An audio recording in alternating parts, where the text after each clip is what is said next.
প্রবাসীদের কষ্টের শেষ নাই। এই কষ্ট কবে শেষ হবে আল্লাহই জানে। প্রত্যেকটা প্রবাসীর কষ্ট যাতে খুব দ্রুত আল্লাহ শেষ করে দেয়।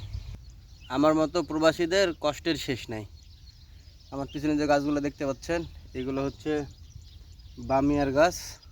বামিয়া বলতে আপনার বাংলাদেশে যেটা ঢেঁড়স, সেটাকে আরবিতে বামিয়া বলে। তো এখানে বামিয়ার গাছ লাগানো আছে, ঠিক আছে। তো কপিল আমারে বলছিল যে এইটাতে বিষ স্প্রে করতে।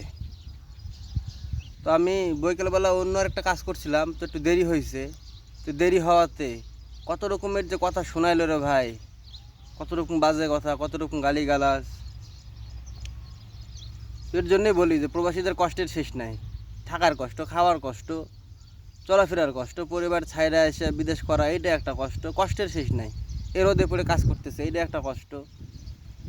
যারা কোম্পানিতে কাজ করতেছে দেখা যাচ্ছে কাজের ভুল ত্রুটি হইলে ফোরম্যানের সেই গালিগালাজ। যারা আপনার মালিকানাধীন কাজ করতেছে, মালিকের মুখের গালিগালাজ।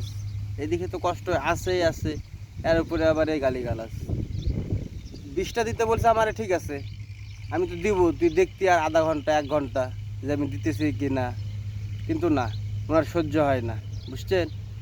সেই রকম গালিগালাজ কইরা পরে নিজেই এসে বিষ দিতে লাগলো। আপনাদেরকে আমি দেখাচ্ছি। ওরা ওখানে দাঁড়ায় থেকে বিষ দিচ্ছিল, হাতে ছোট মেশিন আছে, আর আমি দূর থেকে ভিডিও করছিলাম এইটা। যে ওরা বাপ পুতে আসছিল, মানে বাপ ছেলে আসছিল মাঝরাতে কালকে। তো আইসা পরে বিষ দিছে। তো কি বলবো রে ভাই, প্রবাসীদের কষ্টের শেষ নাই। এই কষ্ট কবে শেষ হবে আল্লাহই জানে। প্রত্যেকটা প্রবাসীর কষ্ট যাতে খুব দ্রুত আল্লাহ শেষ করে দেয়। সবাই দোয়া করবেন। তো কি আর বলবো কষ্টের কথা, কার কাছে শেয়ার করব কষ্টের কথা। এর জন্য আপনাদের মাঝে ভিডিওগুলো বানিয়ে শেয়ার করি, যে মনটা একটু হালকা হবে এই আর কি। তো ভালো থাকেন, সুস্থ থাকেন, আল্লাহ হাফেজ। তো বামিয়া গাছগুলো একবার দেখে নেন।